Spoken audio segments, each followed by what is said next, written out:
Hi guys, you're here with Black Excellence Bristol, and we are acknowledging aspirations and achievements. I'm here with my good friend Lewis Wedlock. I've known, it must be over a decade now actually, because we went to school together. Shout out Fairfield High School. If you don't know Lewis already, he's one of the UK's youngest lecturers in social sciences like psychology, personal development as well. He's actually been, he probably knows it by now because I've told him many times, but he's actually a big mentor of mine and a big role model of mine actually, even though he's only a year older than me. But I do very much look up to him, and I'm very honoured to be sat here with him today. So how are you, Lewis? I'm doing well, bro. Thank you for the nice intro as well. Oh, gotta step it up for you, royalty in the building and that. The purpose of this conversation is basically just to talk a bit about you as a black person, where you fit into society, your achievements, have they been celebrated, have they not been celebrated, those sort of things basically.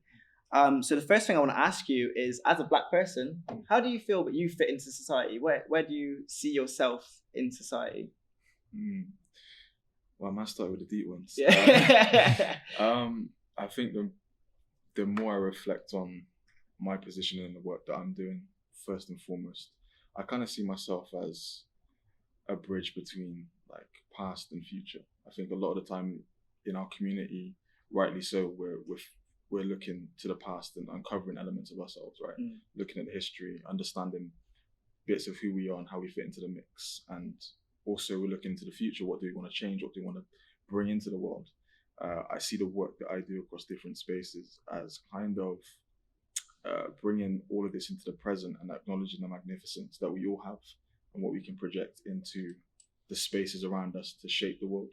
So the past is vitally important. The future is vitally important, but so is the present. So I view a lot of my work in the present tense to kind of hopefully, if I do my job right, to inspire, the future in a really sort of positive fashion. So that's how I see myself. That's a very good point actually, because you do, with your history of blackbristol.com, you touch a lot on the historical aspects of Bristol and black people in Bristol, our historical impacts. But what I also like you do is you very much modernize the black community, because sometimes I feel like we can be a bit stale with our thinking, a bit backwards sometimes, with our views towards gender, our views towards sexuality, for example. And your work you do with young black men, that's really good about sort of explaining to them how their slang and how the sort of media that they take in is a part of the patriarchy that we exist in, and how that affects our black women and also all women, to be honest. Of course, absolutely. So that's one of the most important things in the job that I do. The jobs that I do is just, like you say, trying to bring everything into the present tense and making it accessible and hopefully impactful in those spaces. I think it's definitely impactful in the way you phrase things as well. You make it so easy to understand and you break it down so well. Honestly, I don't know anyone who does it really better, to be honest. Thank you, brother. Thank you so much. So another thing I want to ask you is, because you're someone who's gone a long way. You're only 23? You're 23. You're a lecturer. You've got a website. You set up another website, Black Bristol. You've done multiple podcasts. You're very well known in Bristol. Everyone knows you from speaking at the protests, or your podcasts, or your mental health work. So you're someone who's achieved a lot in Bristol, and I just want to know, what sort of people inspire you, and who do you have aspired to be like? Is it friends, is it family, or even celebrities? Yeah, it's a good question. I mean, thank you for kind of bringing everything into that question as well. It's a nice reminder in a sense, because often, as you know, the work that you do kind of you just focus on the now and not reflect on it. So thank you. I think in terms of inspiration, I'm inspired by everybody that I kind of interact with. I try and learn something from everybody that I kind of meet and share space with. But in terms of huge inspirations, Malcolm X is was a huge impact and is a huge impact on me. I just love how in control of himself and his message he was, and it's something I don't think anybody can replicate or try to replicate, but it's something I definitely draw from. Team Zazie, who kind of the people that I work alongside in my mental health space, it's those are guys of my family as much as my family are, in terms of crafting and inspiring me through their work and how they work with young people and how they really kind of put themselves last in terms of being able to serve and serve the community. I find that incredibly inspiring. And obviously, you know, family, but specifically parents. I think the nurturing and care that my parents gave me to pursue the stuff that I've ended up doing as a job, and just allowing me to experiment and be myself within them spaces and give me time to own my craft. Yeah. I think that's something that I really am inspired by, and something that I try and do with everybody that I mentor, everybody that I work with, because, you know, without that sort of nurturing and care, I don't think this path would have been traveled down in certain instances in the speed that it had. So it's a lot of it is to do with the nurturing space that they crafted for me. So Yeah, 100%. that's beautiful. And are your parents still together? Yes. And would you say that's something that's quite important for a young person growing up, you know, to be in a stable home environment to actually excel? Do you think that's something that's quite important? Yeah, I say stability is not necessarily within the same house though. It's I would say stability is, yes, I was fortunate enough to have parents who lived under the same roof as me, but stability can also just mean consistency from both parents. I think that's vitally important. And it wasn't until I started working with young people, younger young people, and I started to realize the impact of parental presence. Yeah. In the space. Yeah. And really put into perspective for me how much I was shaped and crafted by my family and what they've done for me. So absolutely, I'd say presence is an important thing. But, you know, if parents aren't together, it doesn't mean that it's, you know, you still can't be consistently in that young person's life. So, yeah. The reason I asked that is because, you know, my parents are together, and I think they've given me a lot of opportunities as a young black man. And there's a bit of a sort of narrative around black families and not that stability, and that sort of being a reason, like, you know, the absent dad narrative, that being the sort of reason for why some of us are seen to underachieve. So that's just something I want to talk about a little bit. But you know, as you're a person in the education sector, how has it been, you know, working at UE? Being, you know, is there many black lecturers here, or? No, there's not. Like in my department, not a lot. Not a lot. But that's a reflection of the wider educational space too. Like, you know, lecturers rather in the sort of higher education space, predominantly white middle class, is sort of replication of the current sort of class system, so to speak. But I'm here in this space, and I do really turn up my blackness in the space for multiple reasons, but just because it's my authentic lived experience, right? So it's something that I try to really fill the space with, because I have the space to do it. That's something that I'm really sort of keen on across all spaces of the education sector that I'm fortunate enough to be in. Nice. And how do you think that schools and education system in general can better celebrate black excellence and better uplift black people's achievements, of young black people, of course? Yeah, I think it starts with really looking critically at the history that we're taught in school. We've had conversations about this multiple times, but, you know, I think the current education system and the history that it tells is almost in a way fascist. And let me explain what I mean by that. Fascism is dependent on really kind of over, like, dramatizing history or tales. It's all about really kind of drawing people into a story, and that story is often wholly false, right?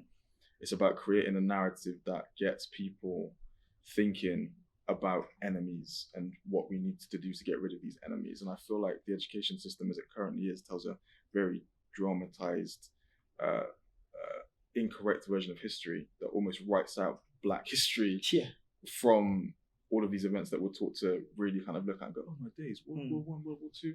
Like, when you really look at the history surrounding that, there's so much black contribution into those spaces. Why aren't we not taught about that? There's an agenda behind it, in my eyes, and it's to further solidify within the consciousness of young people this ethos of white being superior and white history being the history that we should all look up to and aspire to be, like this great British narrative, right? So for me, it starts with teaching correct history. If you're looking at World War I, looking at World War II, mention the black and brown bodies that were killed in battle on the battlefields, giving their life for a country that didn't care where they lived or died. talk to us young people in the school system about the activism in our city, you know, the bus boycotts, St. Paul's riots, the toppling of Colston, like talk about that impact in the community and what the community was doing to drive those particular historical events. Give us an accurate context to frame ourselves, because history is it's a craft of a self-concept. It kind of, what you know from history informs how you view yourself today. That's right? true, yeah. So if you don't know much about your history as a Black person, how are you going to craft yourself as a person of magnificence if that magnificence is absent from your awareness, right? Yeah. So it starts with the history, but it also starts with having people like us in school systems. Yeah. I can't tell you the amount of, you know, people that Zazie have impacted just by being Black in the space and being able to level with young people and to calm young people down from retaliating to a system that doesn't really want to see them succeed in certain instances. Like having people like us who understand our culture, understand how to interact with people, understand how to, you know, take conversation and just, most importantly, just understand the culture in the sense of like, he's not aggressive.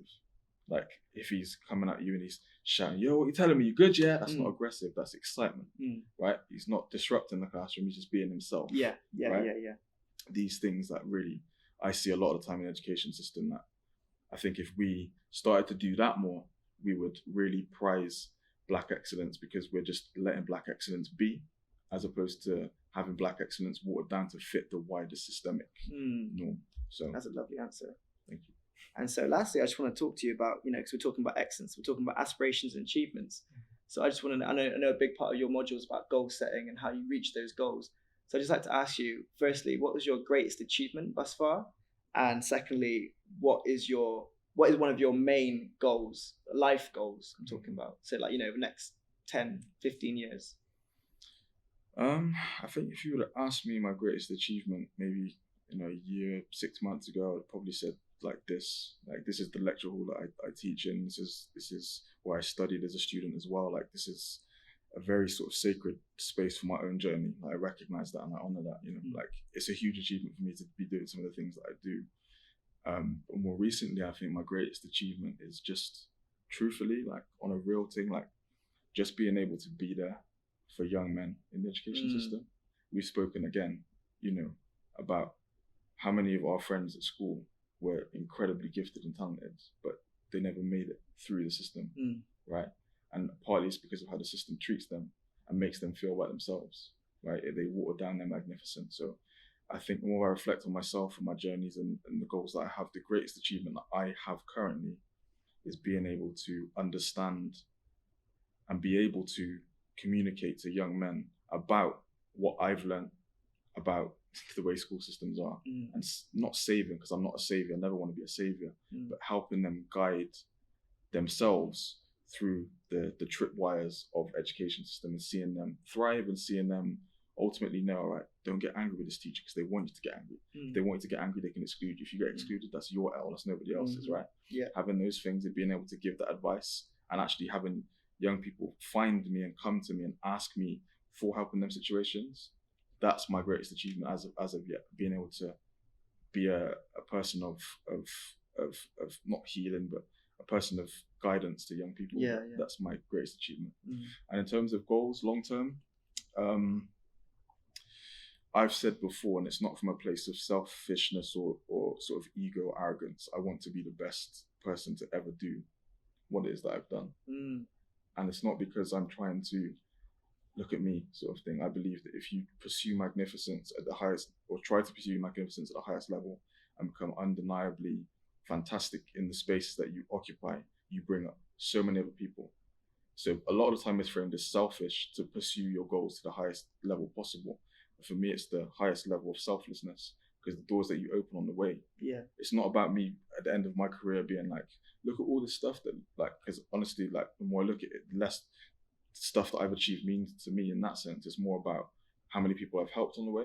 And that's the God's honest like truth in that sense. So for me, being able to be the best by the time I'm done, or at least one of, will enable me to sit back and know that I've opened many, many doors to people and helped many, many young people wherever to become the best version of themselves. That's my ultimate goal. That's beautiful. I love that. Thank you, man. And thank you so much for sitting down to talk with us today. This has been just amazing to sit down, because we had a conversation like this before and we didn't actually record it, we didn't film it, and after we just, we just met up as friends and we thought about after and we were like, that would have been a sick podcast. So when I thought I was going to do this project, the first person I messaged was Lewis, so thank you so much for coming down, brother. I appreciate that, man. Yeah, no worries, man. Thank Thanks you. for having me.